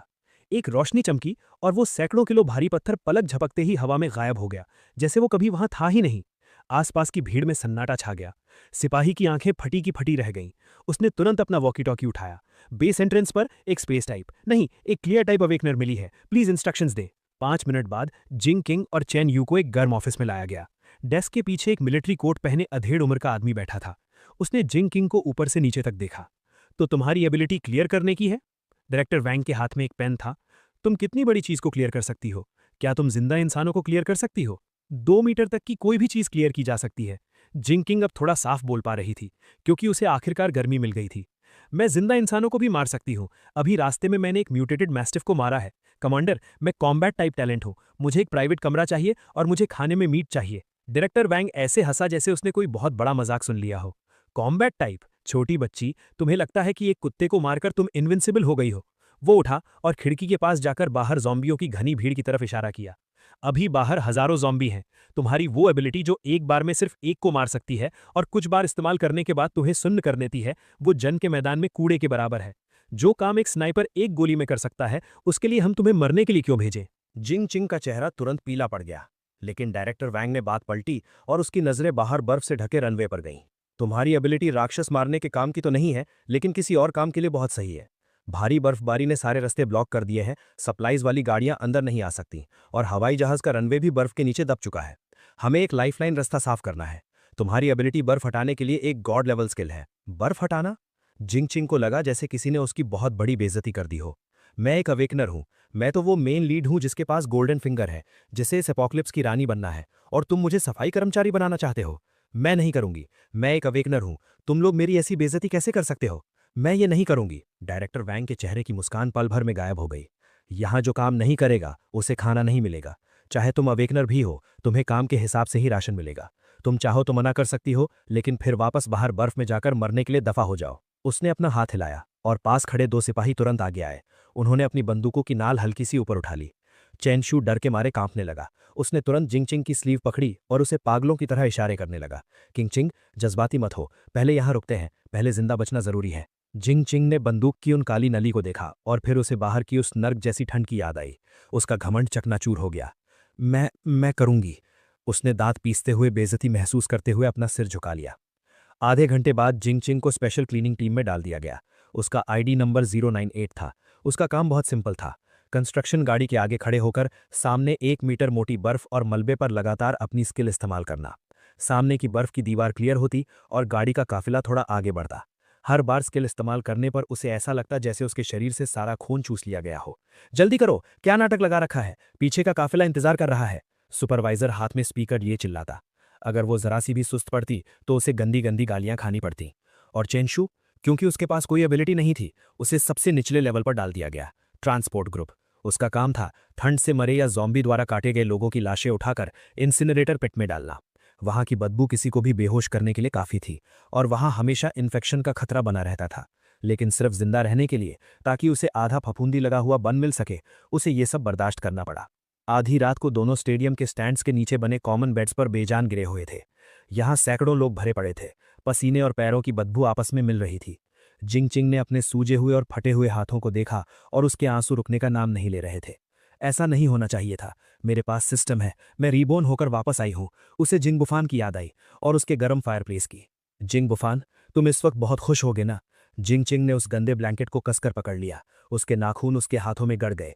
तुम इंतजार करो, बस एक बार मैं यहाँ ऊंचे लेवल पर पहुंच जाऊं, एक बार मैं यहाँ के हाईएस्ट कमांडर से मिल लूं, फिर मैं तुमसे सब कुछ वापस छीन लूंगी। उसी वक्त शहर के फर्स्ट हॉस्पिटल के एंट्रेंस स्क्वायर पर जमे हुए ज़ॉम्बीज़ की भीड़ लगी हुई थी। ये मरे नहीं थे। जैसे ही इन्हें किसी जिंदा इंसान की गर्मी महसूस होती, ये तुरंत जाग जाते। मैंने कहा, system elite force field activate करो। मैंने थोड़ी सी एनर्जी खर्च करके अपने आसपास एक साउंड प्रूफ लेयर बना ली। मैंने ग्रैपलिंग हुक का इस्तेमाल किया और सीधा 3rd फ्लोर की खिड़की पर चढ़ गया। 3rd फ्लोर पर फार्मेसी थी और यहाँ ज़ॉम्बी थोड़े कम थे। आसपास भटक रहे कुछ नर्स ज़ॉम्बीज़ को मारने के बाद मैं रैक्स के पास गया। मैंने अपना हाथ घुमाया और दवाइयों की पूरी लाइनें पलक झपकते ही गायब हो गई। जब मैं आधा सामान लूट चुका था, तभी नीचे से जबरदस्त फायरिंग की आवाज आई। मैं खिड़की के पास गया और नीचे देखा। 2 मॉडिफाइड राइट कंट्रोल गाड़ियां अस्पताल का दरवाजा तोड़कर अंदर घुसी थीं। 7-8 हथियारों से लैस लुटेरे ज़ॉम्बीज़ पर गोलियां बरसा रहे थे। उन गाड़ियों पर एक काले शार्क का निशान था, ब्लैक शार्क गैंग। फिर से यही लोग। लगता है उन्हें भी दवाइयों की अहमियत समझ आ गई है और वो रात के अंधेरे में इसे लूटने आए हैं। किस्मत भी क्या खेल खेलती है। मैंने एक ठंडी मुस्कान दी।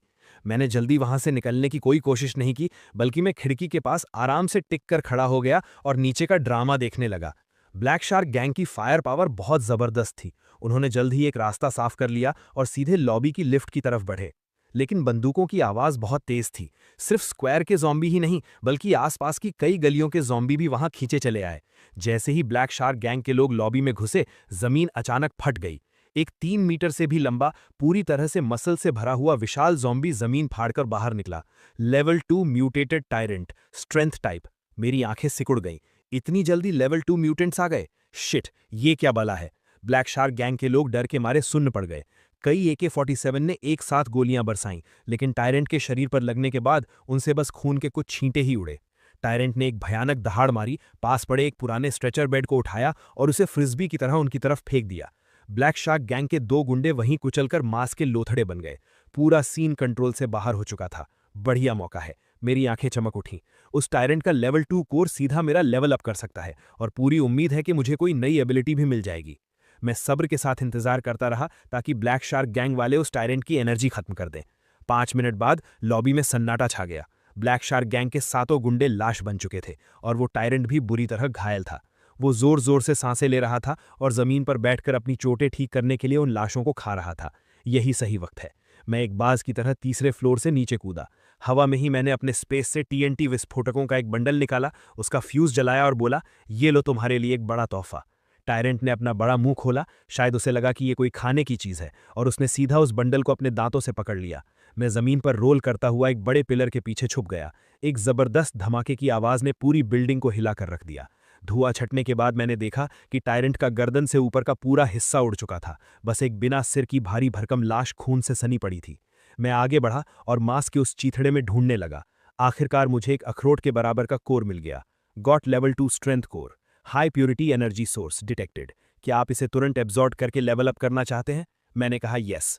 मेरे हाथ में रखा वो कोर पलक झपकते ही एक गर्म लहर में बदल गया और मेरी हथेली के अंदर समा गया। मुझे ऐसा लगा जैसे मेरे पूरे शरीर की हड्डियां चटक रही हैं और एक पागल कर देने वाली ताकत मेरे अंदर दौड़ रही है। System upgrade successful. Current level level 2। Unlocked new feature spatial blade level 1। Mental power खर्च करके रियलिटी स्पेस में 1 मीटर लंबा स्पेस क्रैक बनाया जा सकता है। ये किसी भी फिजिकल डिफेंस को इग्नोर करके हर चीज को काट सकता है। Ignore defence. मैंने अपनी हथेली को देखा और अपने दिमाग से उसे हुक्म दिया। मेरी उंगलियों पर स्याही जैसी काली एक पतली लाइन उभर आई। मैंने हल्के से पास खड़ी उस राइट कंट्रोल गाड़ी के मोटे आर्मर पर उसे घुमाया। किसी टोफू को काटने की तरह वो सख्त स्टील प्लेट सीधा कट गई, एकदम साफ और चिकना कट। ये हद से ज्यादा ताकतवर था। मैंने पूरी संतुष्टि के साथ अपनी एबिलिटी वापस ली और उन दोनों राइट कंट्रोल गाड़ियों को देखा जिनके इंजन अभी भी चालू थे। वो गाड़ियां उन सप्लाईज से भरी थीं जो ब्लैक शार्क गैंग ने पिछले कुछ दिनों में लूटी थीं। थैंक यू भाइयों। मैंने जमीन पर पड़ी उन लाशों की तरफ हाथ हिलाया और माल के साथ उन दोनों गाड़ियों को भी पैक करके अपने स्पेस में डाल लिया। अस्पताल के इस सफर से मुझे सिर्फ दवाइयां ही नहीं मिली और मेरा लेवल अप ही नहीं हुआ, बल्कि चलते चलते मुझे एक बहुत बड़ी दौलत भी मिल गई। अपोकलिप्स जीने का असली मजा यही है। अपोकलिप्स का 15वां दिन, नंबर 7 ऑफिशियल शेल्टर। यहाँ की हवा अब रुकी हुई थी। हवा में खट्टी बदबू और बेबसी की महक फैली थी। वो स्टेडियम जहाँ कभी 50,000 लोग रहते थे, अब वहाँ 30,000 से भी कम लोग बचे थे। सारे रूल्स और ऑर्डर टूट चुके थे।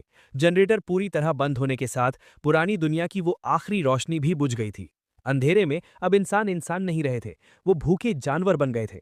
खाने को कुछ नहीं है, वेयरहाउस का दरवाजा खोलो, कमांडर खुद अंदर बैठकर अकेले खा रहा है और हमें पेड़ों की छाल चबवा रहा है। बगावत बिना किसी वार्निंग के भड़क उठी। भूख से पागल हो चुके हजारों सर्वाइवर्स ने गार्ड्स की लाइन तोड़ दी और किसी बाढ़ की तरह कोर मैनेजमेंट एरिया की तरफ दौड़ पड़े। गोलियों की आवाजें, चीखें और लोगों की एक दूसरे को नोचने की आवाजें सब मिल गई थीं। जिंग चिंग स्टैंड्स के कोने में सिकुड़ी बैठी थी। उसके हाथों में वो बर्फ हटाने वाला भावड़ा कड़ाई से पकड़ा हुआ था जो अब मुड़ चुका था। उसका ये पूरा हफ्ता मौत से भी बदतर बीता था। उसके गोरे और मुलायम हाथों पर अब फ्रॉस्ट बाइट्स और खून के छाले थे। उस क्लियर सिस्टम ने उसे एक बंधुआ मजदूर बना दिया था। होश में आओ, जल्दी भागो, ये जगह खत्म हो गई है। चेन शू खून से लथपथ होकर भागता हुआ आया। मैंने सुना है कि बाहर मॉन्स्टर्स के झुंड ने डिफेंस लाइन तोड़ दी है। ये जगह अब मौत का कुआं बनने वाली है। भागे? कहाँ भागे? जिंग चिंग ने बेबसी से बाहर फैले उस बर्फीले तूफान को देखा। बाहर -60 डिग्री है। बाहर जाने का मतलब है मौत। पश्चिमी इलाके में जाओ, अपने भाई के पास। चेन शू ने उसके कंधे पकड़े और जोर से हिलाया। मैंने सब सोच लिया है। पहले हम दोनों गए थे तो कुछ नहीं हुआ, लेकिन क्या हो अगर हम इन हजारों लोगों को अपने साथ लेकर जाएं? तुम्हारे भाई का वो बंकर चाहे कितना भी मजबूत क्यों ना हो, क्या वो सेना और हजारों पागलों की भीड़ को रोक पाएगा? जिंग चिंग सुन रह गई। चेन शू की आवाज किसी शैतान की फुसफुसाहट जैसी लग रही थी। तुम्हें पता है ना कि डायरेक्टर वैंग के पास अभी भी कुछ आर्मर्ड गाड़ियां और भारी हथियार हैं? अगर तुम उसे बता दो कि पश्चिमी इलाके में एक अंडरग्राउंड बंकर है जो सप्लाईज से भरा है, जहां हीटिंग और इलेक्ट्रिसिटी दोनों हैं, तो तुम्हें क्या लगता है वो क्या करेगा? जिंग चिंग की आंखों के भाव बदल गए, बेबसी से नफरत में और फिर एक पागलपन भरे पक्के इरादे में। सही कहा, मैं क्यों इस नर्क में सड़ूं और तुम जिंग बुफान जन्नत के मजे लो। जब तुमने मुझे बचाने के लिए दरवाजा नहीं खोला तो अब मैं इस पूरे नर्क को तुम्हारे दरवाजे पर ले आऊंगी। अगर मरना ही है तो सब साथ में मरेंगे। कोर ऑफिस के अंदर डायरेक्टर वैंग पसीने से लथपथ होकर ऑर्डर दे रहा था। उसके आदमी डॉक्यूमेंट्स जला रहे थे। निकलने की तैयारी करो कमांडर, मुझे एक जगह पता है। जिंग चिंग अंदर घुस आई। अपनी तरफ तनी बंदूकों की परवाह किए बिना वो जोर से चिल्लाई, मुझे पता है सप्लाईज कहाँ है। दसियों हजार टन सप्लाईज, जनरेटर्स और एक पूरी तरह सेफ डिफेंस बंकर। डायरेक्टर वैंग ने झटके से अपना सिर मोड़ा और उसे घूर कर देखा। तुमने क्या कहा? अगर तुमने झूठ बोलने की हिम्मत की तो मैं तुम्हें यहीं गोली मार दूंगा। मैं झूठ नहीं बोल रही, वो मेरे सगे भाई की जगह है। वो एक होड सिस्टम अवेकनर है। अपोकलिप्स से पहले उसने शहर के सारे कोल्ड स्टोरेज खाली कर दिए थे। वो पश्चिमी इलाके की उस वीरान फैक्ट्री में है। बस उस जगह पर कब्जा कर लो, हम सब जिंदा बच जाएंगे, हर कोई बच जाएगा। डायरेक्टर वैंग की आंखें चमक उठीं। ये मौत के मुंह से बाहर निकलने वाली लालच की चमक थी। बहुत बढ़िया, सबको ऑर्डर दो। जो मरना नहीं चाहता, जो भूखा नहीं रहना चाहता, सब मेरे साथ चलें। टारगेट पश्चिमी इलाका। जो भी उसे फतह करेगा, अंदर की सप्लाईज उसकी। ये खबर शेल्टर में वायरस की तरह फैल गई। पश्चिमी इलाके में एक अनाज का गोदाम है। एक मतलबी अमीरजादे ने दसियों हजार टन मीट छिपा कर रखा है। मारो, लूट लो। आपस में लड़ रहे उन दंगाइयों को पल भर में एक नया मकसद मिल गया। आधे घंटे बाद 5 आर्मर्ड गाड़ियों की लीडरशिप में और उनके पीछे आती दर्जनों मॉडिफाइड ट्रकों के साथ हजारों सर्वाइवर्स की वो विशाल सेना उस बर्फीले तूफान में निकल पड़ी। जिनचिंग सबसे आगे वाली आर्मर्ड गाड़ी में बैठी थी। उसके हाथ में डायरेक्टर वैंग का दिया हुआ एक कंप्रेस्ड बिस्किट था। उसके होठों पर एक बेरहम मुस्कान थी। भाई, इस बार मैं तुम्हारे लिए पूरी सेना लेकर आई हूं। अब देखती हूं कि तुम दरवाजा कैसे नहीं खोलते। और इस सेना के सबसे पीछे जिंदा इंसानों की महक सूंघ कर आए ज़ॉम्बियों के झुंड भी चुपचाप उनके पीछे लग गए थे। मौत का फरिश्ता अपना जाल बिछा रहा था। मेरे स्टील बंकर का अलार्म नहीं बजा, बल्कि उसकी जगह बीथोवेन की डेस्टिनी सिम्फनी बजने लगी।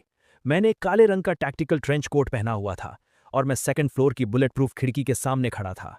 मेरे हाथ में रेड वाइन का ग्लास था और मैं दूर से आ रही उस लंबी कतार को देख रहा था जो बर्फ में रेंग रही थी।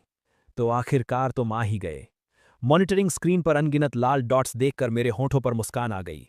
सिस्टम इंटरफेस पर वार्निंग आई, large scale enemy targets approaching, enemy configuration, armoured vehicles, heavy machine guns X3, RPG rocket launchers, awakeners X12 और 3000 से ज्यादा हथियारों से लैस दंगाई।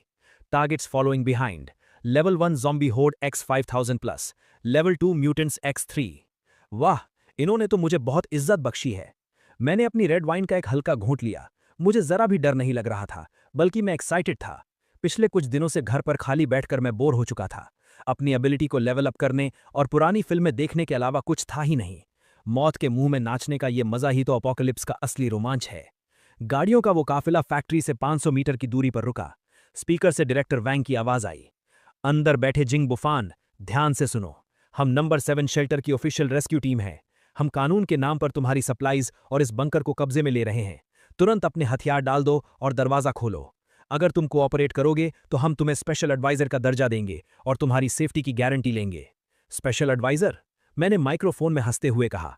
या फिर स्पेशल स्लेव? मेरी आवाज स्पीकर के जरिए उस पूरे मैदान में गूंज उठी और उसमें साफ साफ बेइज्जती झलक रही थी। डायरेक्टर वैंग है ना? मुझे याद है पिछली जिंदगी में। नहीं, मेरा मतलब है, मुझे पता है कि तुम्हें अवेकनर्स के टुकड़े करके उन पर रिसर्च करना बहुत पसंद है। तो क्या इस बार तुम मेरे स्पेस पर रिसर्च करना चाहते हो? डायरेक्टर वैंग का चेहरा उतर गया। उसने सोचा नहीं था कि मैं इतनी ढिठाई दिखाऊंगा। सीधी बात समझ नहीं आती तो लातों के भूत बातों से नहीं मानते। जिंगचिंग, तुमने कहा था ना कि तुम दरवाजा तोड़ सकती हो। ऊपर जाओ और बात करो। मुझे भी देखने दो कि तुम्हारे रिश्ते में कितना दम है। जिंगचिंग को आगे धकेला गया। वो हाथ में स्पीकर लिए आर्मर्ड गाड़ी के ऊपर खड़ी हो गई। जिंग बुफान, तुम चारों तरफ से घिर चुके हो। इन लोगों को देखो, ये सब भूख से मरने वाले हैं। तुम अकेले इतनी सारी सप्लाईज दबाकर बैठे हो। क्या तुम्हारा जमीर तुम्हें नहीं कचोटता? अभी दरवाजा खोल दो तो ये सब तुम्हारा एहसान मानेंगे, वरना अगर हम अंदर घुस गए तो तुम्हें चीथड़ों में फाड़ दिया जाएगा। चीथड़ों में फाड़ देंगे? मैंने अपना सिर हिलाया और अपनी उंगली कंट्रोल पैनल के एक लाल बटन पर रख दी। मेरी प्यारी बहन, तुम अभी भी इतनी मासूम हो। तुम्हें लगता है कि इतने सारे लोगों को यहां लाकर तुम मुझे डरा रही हो? नहीं, तुम तो मेरे लिए बैरिकेड्स ला रही हो। फायर! डायरेक्टर वैंग का सब्र टूट चुका था। एक आरपीजी रॉकेट हवा को चीरता हुआ फैक्ट्री के मेन गेट की तरफ बढ़ा, लेकिन जैसे ही वो दरवाजे से टकराने वाला था, एक ना दिखने वाली ढाल चमक उठी। वो रॉकेट मानो किसी शीशे से टकराया हो और एक अजीब तरीके से मुड़कर सीधे पास खड़े एक ट्रक पर जा लगा। दंगाइयों से भरा वो ट्रक पल भर में बम से उड़कर कबाड़ बन गया। क्या? सब लोग सुन्न रह गए। जवाबी हमला करो, मारो! अनगिनत गोलियां तूफान की तरह दीवारों पर बरसी, लेकिन उनसे सिर्फ चिंगारियां ही निकलीं। वो गोलियां दीवार का पेंट तक नहीं उखाड़ पाईं। मैंने चुटकी बजाई, अब मेरी बारी, और फिर मैंने वो बटन दबा दिया। Defence system sequence 2, minefield activated. जो दंगाई सबसे आगे भाग रहे थे, उनके पैरों के नीचे की बर्फ अचानक धंस गई। सैकड़ों लैंडमाइंस एक के बाद एक फटने लगे। पूरी बर्फ पल भर में लाल हो गई और सैकड़ों लोग हवा में भाप बन गए। पीछे हटो, जल्दी पीछे हटो! भीड़ दहशत में पीछे की तरफ भागने लगी, लेकिन पीछे वाले लोग अभी भी आगे आ रहे थे। पल भर में वहां भगदड़ मच गई। ठीक उसी वक्त पीछे के बर्फीले मैदान से कान फाड़ देने वाली दहाड़े सुनाई दी। धमाकों की आवाज और खून की महक से खींचे चले आए उन हजारों ज़ॉम्बियों ने आखिरकार अपने दांत दिखा दिए। खून की उस महक से पागल होकर वो पीछे से भीड़ पर भूखे भेड़ियों की तरह टूट पड़े। ज़ॉम्बी! पीछे ज़ॉम्बी आ गए हैं! अब वो दोनों तरफ से फंस चुके थे। जिंकिंग, जल्दी अपनी एबिलिटी इस्तेमाल करके आगे के माइनफील्ड को क्लियर करो, जल्दी! डायरेक्टर वोंग की आंखें लाल हो चुकी थीं। उसने अपनी बंदूक जिंकिंग के सिर पर रख दी। जिंकिंग डर से बुरी तरह कांप रही थी। उसने पूरी ताकत से आगे की तरफ क्लियर एबिलिटी का इस्तेमाल किया, लेकिन माइनफील्ड बहुत बड़ा था और उसकी जरा सी एनर्जी समुंदर में एक बूंद के बराबर थी। 1 मिनट से भी कम समय में उसकी नाक से खून बहने लगा और वो गाड़ी की छत पर गिर पड़ी। मैं और नहीं कर सकती, सच में नहीं कर सकती। नाकारा औरत! डायरेक्टर वोंग ने उसे लात मारकर गाड़ी से नीचे फेंक दिया। वो आर्मर्ड गाड़ी में घुसा और उसे मोड़कर भागने की कोशिश करने लगा, लेकिन मैं उसे भागने कैसे देता? जब आ ही गए हो तो कुछ छोड़ कर जाओ। मैं बैल्कनी पर खड़ा था। मैंने अपना दाया हाथ उठाया और मुड़ रही उस आर्मर्ड गाड़ी की तरफ हवा में इशारा किया। Spatial blade! हवा में एक साफ दिखने वाली काली दरार गुजरी, बिना किसी आवाज के। वो 10 टन भारी आर्मर्ड गाड़ी और उसके अंदर बैठा डायरेक्टर वोंग सीधे बीच से 2 टुकड़ों में कट गया। पूरे मैदान में सन्नाटा छा गया। सब उस एक वार की ताकत से खौफ में आ गए थे। क्या यही भगवान की ताकत है? चेंशु लाशों के ढेर में छिपा हुआ था। ऊंचाई पर किसी भगवान की तरह खड़े उस इंसान को देखकर उसका पैंट वहीं गीला हो गया। लड़ाई पूरे 3 घंटे तक चली। कुछ लोगों को छोड़कर जो मौका देखकर गहरी बर्फ में भाग गए, वो 3000 लोगों की सेना पूरी तरह तबाह हो चुकी थी। हर तरफ लाशें ही लाशें थीं। खून की गर्मी से बर्फ पिघली और फिर तुरंत जमकर लाल बर्फ की एक मोटी परत बन गई। ये जगह अब एक बहुत बड़े खुले कब्रिस्तान में बदल चुकी थी। ज़ॉम्बी की भीड़ का सफाया भी मैंने अपनी हैवी मशीन गन से कर दिया था। तूफान रुक चुका था। आसमान में एक फीका चांद चमक रहा था, जो जमीन पर इस नर्क को रोशन कर रहा था। मेन गेट के सामने अब सिर्फ 2 ही जिंदा लोग बचे थे, जिंकिंग और चेन शू। उनकी किस्मत अच्छी थी क्योंकि शुरुआत में ही उन्हें गाड़ी से नीचे लात मार दी गई थी और वो आर्मर्ड गाड़ी के मलबे के नीचे लाश बनने का नाटक करके छुप गए थे। दरवाज़ा धीरे धीरे खुला। मेरे हाथ में मेरी टैक्टिकल कुल्हाड़ी थी और मैं कदम बढ़ाते हुए उन दोनों की तरफ गया। भाई, जिंकिंग घुटनों के बल जमीन पर थी। उसका पूरा चेहरा खून से सना था और वो एक कुत्ते की तरह रेंगते हुए मेरी तरफ आ रही थी। मेरी गलती थी, मैं सच में गलत थी। मुझे मजबूर किया गया था। डायरेक्टर वोंग ने मुझे यहाँ आने पर मजबूर किया था। तुम्हें तो पता है मैं कितनी डरपोक हूँ। हाँ, उन्होंने ही हमें मजबूर किया था। जिंग बुफान, बुफान भाई, बॉस बुफान, हमारे पुराने रिश्ते के खातिर मुझे एक कीड़े की तरह जाने दो। मैं जिंदगी भर तुम्हारा कुत्ता बनकर रहूंगा। मैं उन दोनों से 2 मीटर की दूरी पर रुका। मैंने कुछ नहीं कहा, बस अपने स्पेस से एक टेबल और कुर्सियां निकालीं। फिर मैंने एक लाल तांबे का छोटा चूल्हा निकाला, आग जलाई, उस पर बर्तन रखा, पानी डाला और कुछ मसाले डाले। जल्द ही वो मसालेदार खुशबू फिर से हवा में फैल गई। मैंने पतले कटे हुए मटन की एक प्लेट निकाली और बहुत आराम से उसे पकाने लगा। खाना चाहते हो? मैंने मीट का एक टुकड़ा उठाया और उस पर फूंक मारी। जिंगजिंग और चैन शू ने अपना थूक निकला। उनकी आंखों में भूख थी, लेकिन उससे भी कहीं ज्यादा खौफ था। मुझे एक बाइट दे दो, मैं तुम्हारे हाथ जोड़ती हूं। जिंगजिंग रोते हुए गिड़गिड़ा रही थी। ये नज़ारा कितना जाना पहचाना लग रहा है ना? मैंने मीट अपने मुंह में डाला और आराम से चबाने लगा। पिछली जिंदगी में मैं भी तुम्हारे सामने ऐसे ही गिड़गिड़ाया था। उस बंद दरवाजे के पार मैंने तुमसे पानी की एक घूंट मांगी थी या सड़े हुए बिस्कुट का एक टुकड़ा मांगा था, और तुमने क्या कहा था? जिंगजिंग का शरीर कांपने लगा। उसकी बोलने की हिम्मत नहीं हुई। तुमने कहा था कि सप्लाईज काम के लोगों के लिए हैं, कबाड़ लोगों को हवा भी बर्बाद नहीं करनी चाहिए। मैंने अपने चॉपस्टिक्स नीचे रखे और उन्हें बर्फ जैसी ठंडी नजरों से देखा। आज मैं तुम्हारी वो बात तुम्हें वापस लौटाता हूं।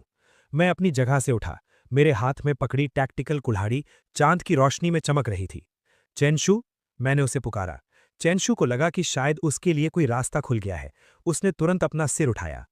तुमने कहा था ना कि तुम जिंगजिंग से प्यार करते हो और उसके लिए जान भी दे सकते हो? चेनशू थोड़ा हिचकिचाया। उसने अपने बगल में बैठी जिंगजिंग की तरफ देखा। अगर तुम इसे मार दोगे तो मैं तुम्हें अंदर आकर हॉटपॉट खाने दूंगा और तुम्हें एक गर्म कमरा भी दूंगा। मेरी आवाज किसी लालच से भरी थी। यहां तक कि मैं तुम्हें एक एवोल्यूशन पोशन भी दूंगा, जिससे तुम भी एक अवेकनर बन जाओगे। मैंने एक खंजर चेनशू के सामने फेंक दिया। ये इंसानी फितरत का सबसे बड़ा इम्तिहान था। जिंगजिंग ने खौफ में चेनशू को देखा और उसका शरीर पीछे खिसकने लगा। सीनियर, तुम ऐसा नहीं करोगे। हम एक दूसरे से प्यार करते हैं। चेनशू ने उस खंजर को देखा, फिर उसने मेरे पीछे उस गर्म और रोशन बंकर को देखा और फिर अपने सामने बैठी उस कीचड़ में सनी बेकाम औरत को देखा। उसी पल प्यार का वो नकाब पूरी तरह टूटकर बिखर गया। चेनशू ने झटके से वो खंजर उठाया और एक खूंखार जानवर की तरह जिंगजिंग पर झपट पड़ा। किंग, तुमने भी सुना, बस तुम्हारे मरने से मेरी जान बच जाएगी। वैसे भी तुम्हारे पास अब कोई सप्लाईज नहीं है, तो मेरे लिए एक बार मर जाओगी तो क्या चला जाएगा? जिंगजिंग चीख पड़ी। जिंदा रहने की फितरत ने उसकी बची खुची ताकत को बाहर निकाल दिया। क्लियर। हालांकि उसकी एनर्जी खत्म हो चुकी थी, लेकिन ये वार चेनशू के हाथ में पकड़े खंजर पर लगा और वो खंजर गायब हो गया। लेकिन चेनशू तब तक जिंगजिंग के ऊपर आ चुका था। उसने अपने दोनों हाथों से उसका गला कसकर पकड़ लिया। मर जा, मेरे रास्ते का कांकर मत बन। वो दोनों खून से सनी उस बर्फ पर आपस में गुत्थम गुत्था हो गए। 2 जंगली जानवरों की तरह एक दूसरे को नोचने लगे। घिनौना, हद से ज्यादा घिनौना। मैं ठंडी नजरों से ये सब देख रहा था, जैसे कोई कॉमेडी ड्रामा चल रहा हो। जब दोनों लड़ते लड़ते थक कर चूर हो गए और हाँपते हुए जमीन पर गिर पड़े, जिंगजिंग का चेहरा बुरी तरह कट फट गया था और चेनशू की एक आंख अंधी हो चुकी थी। जबरदस्त, मैंने ताली बजाई। लेकिन मैंने तुमसे झूठ बोला था। मैं उन दोनों के पास गया और मैंने अपनी कुल्हाड़ी उठा ली। मेरे सेफ हाउस में कूड़े कचरे